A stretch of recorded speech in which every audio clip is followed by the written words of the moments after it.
Welcome back to Autism Live. I'm Shannon Penrod, and we are here with the fabulous Evelyn Gould. I'm so excited that you're back and that I'm back, and it's wonderful that you're here in the studio because I get to talk to you for a couple of minutes. It's very selfish of me, but, but I'm thrilled to see you. It has been a while. It has been a while. Did you have a lovely vacation? I did, thank you. I saw my family and it was really lovely. That's wonderful. And then I got sick as well, which wasn't so much fun. Yeah, I don't know what. I think everybody's had a turn with it, or a couple of turns with it. But I'm glad we're both here and better and back on our new Autism Live. We've made some changes, but we have not changed. Exciting. Yeah, it's very exciting. But we have not changed the fact that you're with us on Wednesdays at 10, and that's one of the most exciting things about it. But I wanted to talk to you a little bit about here in the United States, it's IEP season, which is its own little thing. And we're going to talk a lot about that in the next coming weeks. But I wanted to talk with you about BIPs, about behavior intervention plans. And this is something that I think that we don't talk about enough, and that parents tend to, our eyes glaze. Yeah, I don't blame them. And yet it's one of the most important aspects of our children going to school, as far as I'm concerned. So tell us what a BIP, or a BIP, as a lot of us like to call it, is. A BIP is a behavior intervention plan, and it's basically a plan, an official plan that's drawn up that's supposed to direct everyone on that child's team to what to do, how to deal with any challenging behaviors that have been identified and assessed. Right. And what's really important to me about that, there have been so many stories in the news in the last few months about things happening at schools and parents being outraged and teachers losing their jobs because the teacher was responding in a way that wasn't appropriate for the child. And my question always is, what was on the BIP? What was on the BIP? And as parents, I think we get outraged about all this, but we all need to know what's on the BIP. I need to go back and look at my child's BIP and say, what is on here? And are the people on my child's team, A, aware of what's on there, and are they trained properly to be able to do the BIP? Yeah, I think there's two parts there, which you've just highlighted. First of all, everyone needs to know what the official BIP is. Everyone needs to be familiar with it, and they are supposed to follow those guidelines, and then also that they've been provided with training. I think a big problem is if you just hand someone this piece of paper and you don't walk them through it and they don't have enough training, it can be very difficult for people to follow guidelines, especially in the moment of dealing with a challenging behavior. We all know what we're supposed to do in an earthquake, but when an earthquake actually happens, are we actually going to follow those directions if we haven't been walked through it and we haven't rehearsed and we haven't practiced? Because we know, you know, at CARD we do earthquake practice, and we all have to like walk ourselves through the whole process. We have to know where we're supposed to find the snap lights and all that kind of thing, and that's supposed to help us. And I feel like the stories that you're talking about that have been in the news, it's possibly a training issue, not just the fact that they maybe didn't have the BIP. They may have had the BIP, but maybe they didn't have the training. Absolutely, and I do think that that's an important element of it, but it starts with, I think, the parents understanding what the piece of paper is and where it is, because in the United States, it is supposed to be attached to the IEP. There's a place on the first page of the IEP that is a little box, and it says BIP attached, and that box should be checked, and there should be a BIP there, and if there isn't one there and that box isn't checked, we need to ask that question. Now, I will tell you quite honestly that my child was in school for 2 years before I was told that at one point I was upset about the way somebody was dealing with somebody that was a peripheral person, and I said, well, so what is the plan? What is the plan for handling this? And somebody said, well, you know, the BIP says, and I said, the who, the what, the where? And I had not made sure, because I was working with CARD had made sure that there was a BIP, but I, as a parent, had not made sure that it was attached to the IEP. It was there in his file, but it had not been attached to the IEP, so the peripheral people had not seen it and did not understand it. So we have to take on that responsibility as a parent of knowing what the BIP is, where it is, and that everybody has had access to it. But the training thing is a whole other issue. That's a whole other deal. So, but tell us a little bit about how you arrive at a BIP. Who does the BIP? How do you get there? What are the steps to have a BIP? So a behaviour intervention plan can only be put together once an assessment has been done, or should only be put together once an assessment has been done, so that the specific behaviours that are challenging for that particular child have been identified and prioritised, and then a functional assessment should have been done. So once you know the function of the behaviour, so why is that behaviour happening, that's when you can draw up a behaviour intervention plan, because the behaviour intervention plan must be matched to the function of the behaviour and the specific behaviour that's happening. You can't, there shouldn't just be a drawer full of, you know, BIPs that you just slap onto an IEP for, the child's hitting, here's the BIP. It's got to be formulated based on a functional assessment. Right. It's not a one-size-fits-all. No, it's not going to be Johnny's got a BIP for hitting in Mrs. Watsett's room, so we're going to use that for Suzette, who is hitting, and Mr. Johnson's room. That's not going to be effective. It's got to be individualised, because you could have two kids who are showing the same behaviour, both hitting, but they're doing it for very different reasons, and so you've got to have a behaviour intervention plan that addresses those reasons and is very tailored to the child and the behaviour. Right. So there's no such thing as a one-size-fits-all for a BIP. And you talked about a functional assessment needs to be done before. So for instance, for a parent who's sitting there right now and saying, okay, I didn't know that there was a BIP, but my child is kicking in the classroom. You know, the first thing that I would ask is that you go and look at your IP and see if there is a BIP attached and if it is for kicking. If it isn't, though, that's when you want to ask for an FBA to be done, yes? I think so. I mean, you are probably, if you know about the behaviour, then obviously the teacher must know about the behaviour, assuming so. So whatever behaviours that are really interfering with your child's learning and your child's functioning at school, those are the things that need to be assessed. Yeah, I think, though, a lot of us assume that the school system will take care of it, that they will recognize the challenging behavior, that they will institute a process, and that the child will be assessed, and that the BIP will be written, and then it'll be carried out.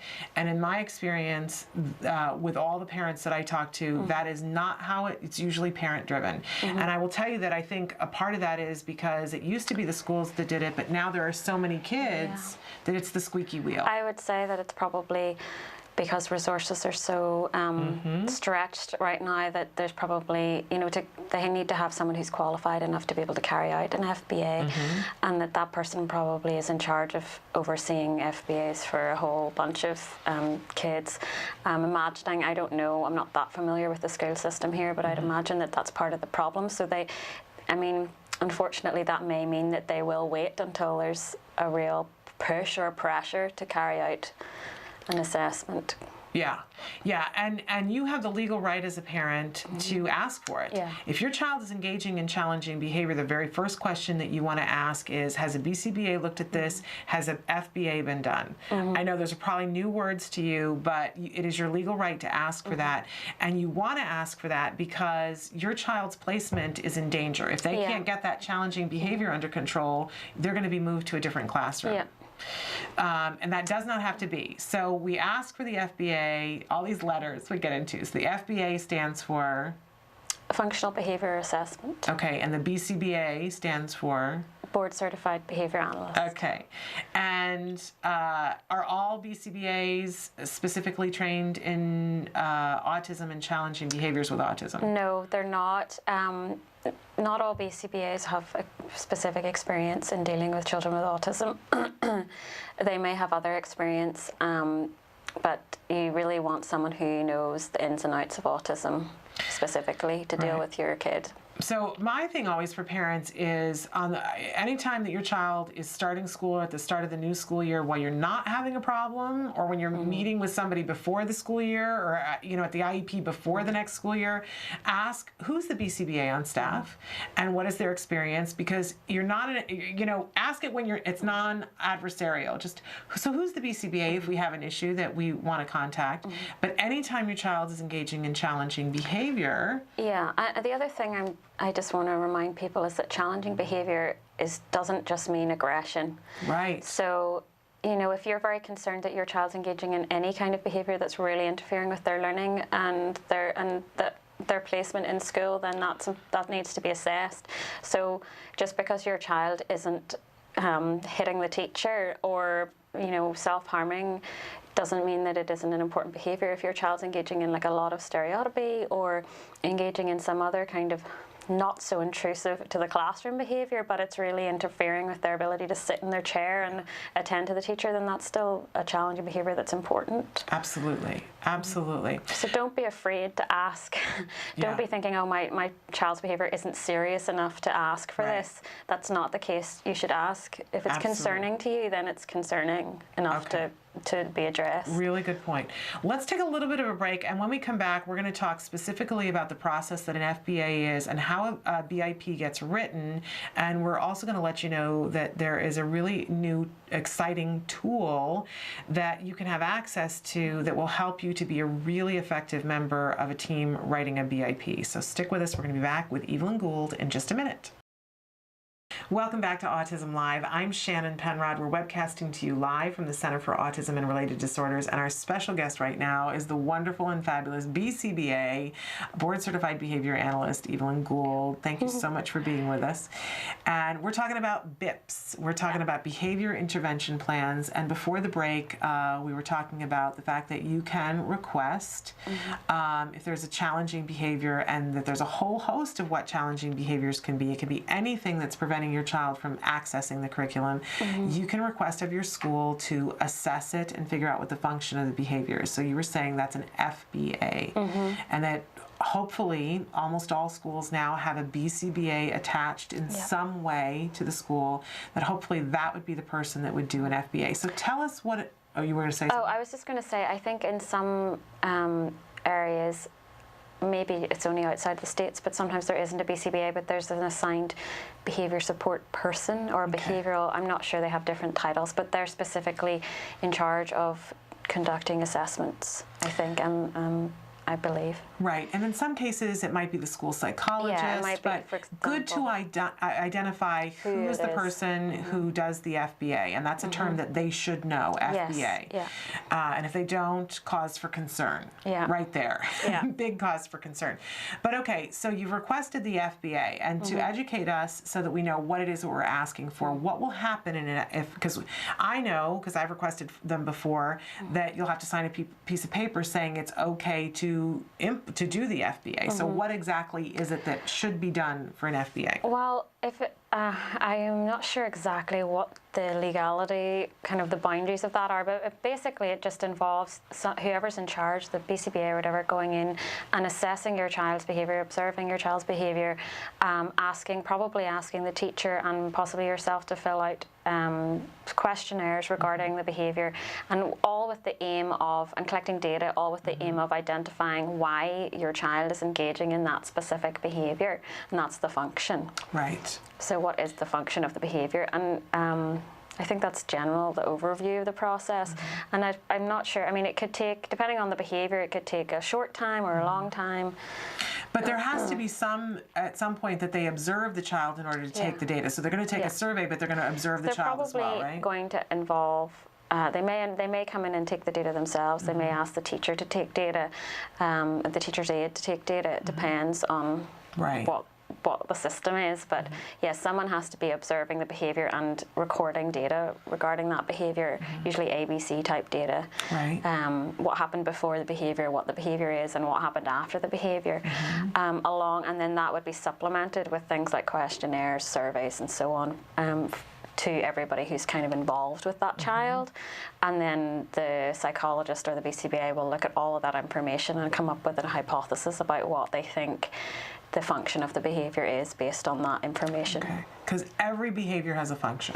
Yeah, behaviours don't happen out of the blue or for no reason. Everything we do for a reason. Even stuff that seems to be out of the blue definitely has a function behind it. Right. And so, and especially a behavior that's happening over and over and over again, there's definitely and if it's happening over and over again, it's happening because it's working in some way, and that ultimately, that's what we mean by the function. Like, we keep doing things because we're getting something out of it, even though on face value to us, that might make no sense at all. Like, we can't understand why a child might hurt themselves. It's like, that makes no sense. Right. But for whatever reason, it is rewarding to that child in some way, whether it's that they're communicating that they want something and then they're getting that thing, or whether it just feels good to them, or whether it's allowing them to escape something they want to avoid. Everything has a reason. Right. And this is one of my big issues right now, and everybody that I talk to, I'm finding more and more people who go, yeah, but that's true of some behaviors, but then there's the stuff that's just autism. And that's just the stuff that we have to accept. Yeah. And it's just behavior that's random, and it comes because of the autism. Whatever the autism is causing that behavior, and that's what it is. My child's not doing it for a reason. It's just autism. Autism is not a reason or an explanation. Right. Autism means that your child probably has certain deficits or lacks certain skills that make them predisposed to having to engage in challenging behavior to get their needs met. Right. So if your child has autism, it possibly means that they're struggling with communication or having language to express what they want, and that makes you more predisposed to engaging in inappropriate ways of getting your needs met. So it's not the autism per se, it's the skill deficits usually that are causing the behavior. Or it could be, I mean, it doesn't even have to be that. It could be that your child has some kind of physical pain and therefore they're engaging in a behavior to try and escape that pain or express their pain. The child could just be having allowances made. I've seen that quite a lot. You know, sometimes a child can be just bratty, and it's not the autism, they're just getting away with stuff, because sometimes people make accommodations because they think, oh, the child has autism, so it's okay for them to get away with this, whereas if they had another child in their classroom, it wouldn't be okay. Right. And then that child learns, oh, I can get away with whatever it is by doing this behavior.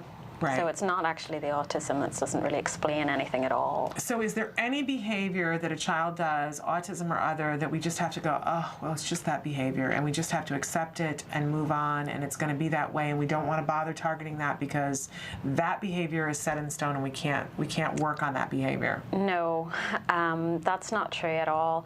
We can work on all behaviors. Of course, some behaviors are much more difficult to work with, but we can work with all behavior to try and decrease it. We may or may not be totally successful, but we can change any behavior once we know the function. If we don't know the function, then we're kind of stuck with what we can do because we don't know why the child's doing it. But once we know why the child's doing any kind of behavior, that opens up a whole kind of source of ideas for what we can do to change that behavior. Right.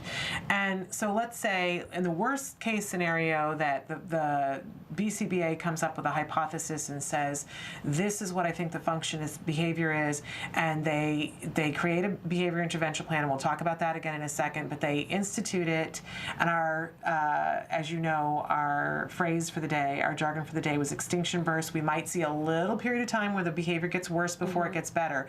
But if that's the proper function for the behavior, we should see progress fairly quickly, yes? If they've formulated an appropriate behavior intervention plan and they've matched the strategies in that plan with the function of the behavior, and everyone is implementing that behavior plan consistently, you should start to see a decrease in behavior. So if you don't, then you got to back up and kind of look at things and say, is everybody actually implementing it correctly? Is everybody being consistent? Because if there's a leak in the hose, it's not going to work.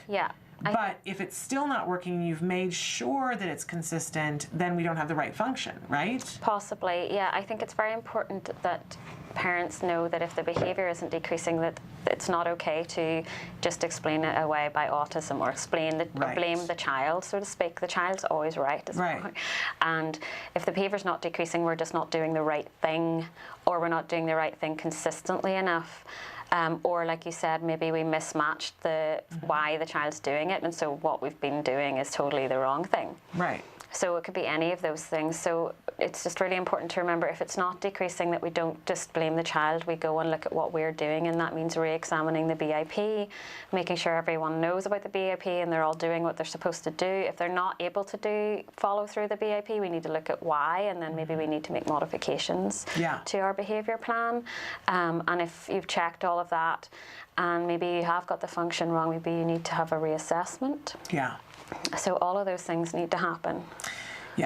But there, at no point and it brings up an interesting point because you said the child's not wrong. It's not the child's fault, but it's also not that you messed up either. No. It's not a guilt thing Not like, oh, it's the necessarily. parent's fault or it's the teacher's fault or whatever. It means that something needs to be changed. So it doesn't get into this whole thing about let's stop everything and point fingers. Right. No, that's a waste of time. Right. It's not helpful to anybody because it doesn't really matter. Right. You just need to fix it. Right. Yeah. So it's not, I just want to be clear that it doesn't make it sound like, oh, it's all your fault that this behavior is happening. It's very, very important to think, like, if you haven't been able to be consistent, then why? And that's not like a blame reason, but it's like if it's too difficult, if you're being asked, if a teacher's being asked to do something that is just impossible for them to do within the constraints of their classroom, or they just don't feel, maybe you've asked a teacher to deal with a behavior that's frightening to them, or that they just can't, they're just overwhelmed by those. You need to look at those things. So it's not, and then change what you're asking people to do. Yeah.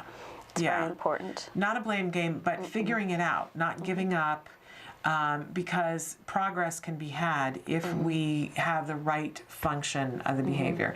But we need to do that functional behavior assessment before we can arrive at that right function of the behavior. And as you said before, we can't write the BIP unless we have the proper function. Yeah, and also I think that, thinking about what we were just talking about a minute ago, whenever you're formulating a BIP, it's also important that the person doing it looks at the resources and who's going to be implementing it, and kind of an ecological assessment, sort of, because I know there's a bunch of strategies that are going to work, but I'm not necessarily going to assign them all once I know who's going to be doing it, because it's got to be feasible. Right. It's got to be doable. If it's not, it could be the best BIP in the world and look absolutely beautiful and be perfect, but if people trying to implement it just can't implement it for whatever reason, then it's not going to be successful. Right. If it's something where you're asking somebody to do something one-on-one and they're responsible for 40 children, it's not going to happen. Even though it's beautiful on the paper, it's not going to be carried through. It can't be. No, and equally, like, you can't always apply an extinction procedure like you talked about if that's going to cause someone to get hurt, or possibly the child to get hurt, or you just can't do it because the environment doesn't allow you to do it. All these things have to be considered as well as a function before you write your BIP. Okay, so we're going to take a little bit of a break, and we're going to come back and talk about how the BIP actually gets written and how it matches to what the function of the behavior is. So stick with us, and we're going to be back with Evelyn Gould, BCBA, in just a moment. Welcome back to Autism Live. Our special guest right now is Evelyn Gould, BCBA. We're so thrilled to have her back in the studio. And we've been talking about the ins and outs of behavior intervention plans. And that we have the right as parents and all year long, but especially it's IEP season. This is a really good time to pull out your IEP and look and see if there is a BIP attached. If your child is engaging in any challenging behaviors in the classroom, there should be. And it needs to be something that you understand, and that your child's teacher understands, that if there's an aide, if there's a substitute, if there are any staff who are coming in the room, if there is a PE teacher, if there's an OT, if there's a speech teacher, everybody needs to be apprised of not only what's in the BIP, but how to carry it out effectively in the circumstances, the individual circumstances that they meet. So we've talked a little bit about asking for an FBA so that we can know what the function of a behavior is. And once we know the function of a behavior, who sits down to write the BIP usually? That's a good question. In the American system, I'm not sure if it's usually the BCBA or if it's if a teacher ever does it. I'm not entirely sure. And I think it depends. It's kind of a loaded question that that sometimes the entire IEP meeting will sit down to meet, but usually it's driven by the BCBA. I would imagine that it probably should be a BCBA or a psychologist, unless a particular teacher is like the head of the behavior support team or something, and they have experience in BIPs, or they have some tools to help them. But I don't know. As I say, I'm not really that sure. But as a parent, you can be a part of that process. And I encourage parents that if you have the time to be a part of that process in creating the BIP. But you were mentioning all the different things that go into writing the BIP, taking into account who is going to be implementing it, because that makes a difference. And where it's going to be implemented. Is it just in the classroom? Is it outside in the playground? Is it all around the school grounds? so on. Is it a particular plan to manage the child when you have to go to an outing or something? Right. Yeah, you need to look at the setting and who's available, and maybe even looking at the classroom setup. Maybe that's going to affect the types of things that you're going to be able to do. Looking at the behaviour itself, is it a dangerous behaviour? You're not going to want to do certain things if it's going to put the child in danger, because you talked about the extinction burst earlier, and sometimes we just can't deal with an extinction burst. It's not safe. Right. Really. Or it's just not manageable. Right. Yeah. Maybe sometimes it could be not safe for the child. Other times it could be not safe for the peripheral children. Right. Or the teacher or whoever. Exactly. And we can't have that. So really important considerations. I was sharing with Evelyn during the break that the recent news story, and I want to talk about it just briefly because we've talked about it before on the show, about why, this is just one of the many stories about why a behavior intervention plan and proper training are so important. That there was a story recently in the news about a substitute teacher who I believe has been fired over it, but the child was in the classroom and had a need to touch other children's ears and would go around and touch just the top of other children's ears. And I'm not 100% clear on all the ins and outs of the story, but with the typical teacher, there was an understanding amongst the teacher and the students in the class that the child was allowed to do this. I'm not saying that that's a good thing or a bad thing, but that was what was permissible. And the substitute teacher came into the circumstance and just did not think that that was a good thing to be happening, and decided that she had a way that she was going to deal with it, as many people do. You know, I think people walk in with their assumptions of the world, and we've talked before about how we're a punishment-driven society. So I'm shocked by it, but I'm not shocked by it. But what the teacher decided to do was to, anytime the child would touch another child's ears, she would go over and pinch the top of this child's ears and say, "How do you like that? That doesn't feel good, does it?" An intervention that we all have had a grandmother at some time do to us for something, that if you hit a child, them hit you, but this is in a classroom setting with a child who has an autism spectrum diagnosis. Of course, the child comes home, the ears are all red and pinched, and the mother is upset about it, and I believe there have been lawsuits filed over it, and the teacher has been fired. But all of this really preventable with a BIP, yes?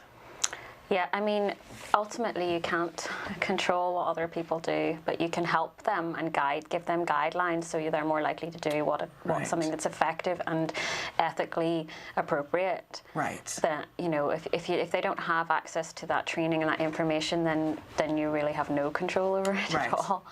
Right. As a parent, I think to myself, if I've left somebody with the tools and the training and they haven't carried it out, then we have a different problem. Yeah.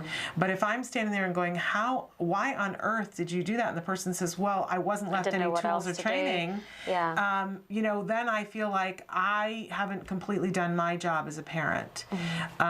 So that's why I'm so adamant that we talk about BIPs and that we all really take that on as something that's really important. It's going to make a difference in how our child is expected to be treated in a classroom setting. Yeah, you really, really want to prevent people acting in the moment, because that's when the worst damage is done, because people are reacting to emotions and, feeling frightened or stressed or angry, and they're also just scrabbling for something to do in that moment, and that's when people make the biggest mistakes or are more likely to do something that's harmful. Yeah. Yeah, and I have to say, too, as an ex-classroom teacher, when you have guidelines to do something, it's infinitely easier. I think you feel less stressed, and I think that I want to be clear that I think that teachers, on the whole, are amazing people, that they are willing to be in the classroom for the pay that they get, to work with the numbers of kids that they do and the workload that they have. I think that the vast majority of them are saints walking on this earth. And I think that the vast majority of them appreciate tools and appreciate suggestions that work. They don't want to have their time wasted doing interventions that don't work. But if you can show them something that does work with a child and give them guidelines for it, I think the vast majority of teachers are excited by that and don't feel pressured by it. You are going to run into people who have the exact opposite response, and those are people that I want to walk on the other side of the street from, because anybody who isn't excited about learning, I don't know why they're in the classroom. And there are those people, right? And we've heard more and more stories in the news, but you know, we do have recourse for that as well. And legally, if you are requesting in writing for a challenging behavior that an FBA be done, the school is going to have to comply. And if you say there is no behavior intervention plan, or the behavior intervention plan isn't proper on this document, they've got to do something about it. But there is some exciting news, and something that we just want to talk about briefly, that the skills program has created a behavior module to be able to help write BIPs. Yeah, it's a tool that's just designed to help whoever's writing a BIP, walk them through the steps of choosing different interventions, with the hope that it helps them feel like less overwhelmed and also build a more balanced BIP. And by balanced, I mean, like, we don't just want to have consequence strategies, so we don't just want to have strategies in there for when the child's already engaging in the behavior. We want to have strategies that are going to prevent it from happening in the first place, and then also strategies that are going to teach the child something. So we need to teach the child appropriate ways to get their needs met, because every behavior is a communication of some form, and it's the child is getting some kind of need met by engaging in that behavior. So we need to teach them replacement behaviors. So a balance plan really needs to have all three of those things. It needs to have preventative strategies, it needs to have some replacement behavior strategies, some teaching strategies, and also some strategies for, well, if you can't prevent it and the child doesn't engage in the replacement behaviors, what are you going to do? So it needs to have all those three things. And the idea behind this BIP builder is that it will help you, walk you through choosing the most effective, or for your kid and your behavior, and the most effective strategies, and put them together.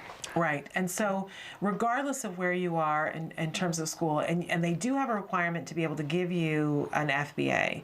And at that point, you know, and you really need to rely on them for that. If for some reason they're not, then it's time to get a lawyer. Or if you don't feel like the FBA is done properly, it might be time for you to call in a BCBA. But in any case, in most cases, the school is going to be able to arrive at a probable function. And if you've got that point, then you can come as a parent to the table with this BIP builder and be a part of the team, and know that you are, it's step by step. I think it's really simple. And it's very simple. It simply asks you, you need to know, the thing is, you do need to know the function first. So you've gotta figure out the function of the behavior. And once you know what the behavior is and the function of behavior, then you're good to go. And you just put that information in there, and then the system will like walk you through a series of different questions. They're basically trying to figure out what's doable for you, and what do you want, what strategies do you think you want in there, as in what ones do you think are going to be able, you're going to be able to implement, or what suits your environment and that kind of thing. And it walks you through all the antecedent or the preventative strategies first, and then replacement behaviors, and also then consequence strategies that are all matched to the function of the behavior. And I think it's a great way for you to, you know, if you're working with a BCBA, to kind of supercharge them, because they're human beings, and you don't know exactly what their experience is, but you're making sure it's going to help them, and it's going to help you to make sure that they have the best possible information to get all those things. It's actually a great tool, just even to check for yourself, to just make sure there's nothing you forgot. Because it can be very easy, you know, to write a great BIP and then suddenly be like, oh, I didn't think of that. I forgot about that. I'll put that in. So or I hadn't considered that intervention for this. Or it's going to give you multiple different choices, walk you through all of it, so that you're going to have the peace of mind. This is a great tool for parents, and it's a great tool for teachers and administrators and clinicians. And it's a great thing as a parent. You can go and share this with your school and say, I'm here, we know what the function of the behavior is, here's this great tool, we can work on this together. And it also is great because it allows customization. It actually, you have to customize it. So even though it's bringing out all these different suggestions for you, once you actually put those together, you're going to have to customize it for your child, and you do that in the final stages. Yeah. So it's not a cookie cutter.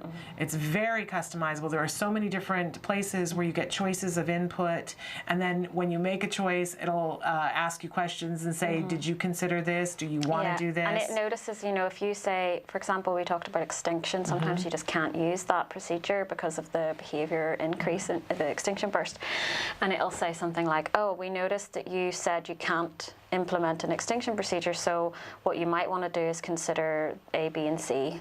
Right. So it's kind of clever that way. Yeah, it's incredibly clever.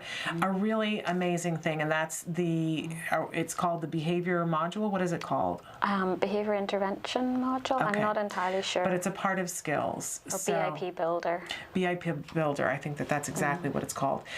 So a really exciting thing. What I love is that we're getting more and more tools as parents to go into IEPs and be empowered, not be in a place of feeling that we are at the whim of everybody else, and that we don't know what would actually be a good thing for our children. And you guys are empowering us to be able to do that. So I really appreciate that. As somebody who has to go into an IEP in a couple of weeks, I really appreciate that. Well, Evelyn, this has been absolutely wonderful, and you're going to be back with us next week, yes? Well, I'm thrilled to have the opportunity to be back here with you, and we'll have more topics. Helping parents, the thing that you help kids too, but I feel like it's even more important that you're helping us. So thank you so much. You're welcome. Thanks for having me.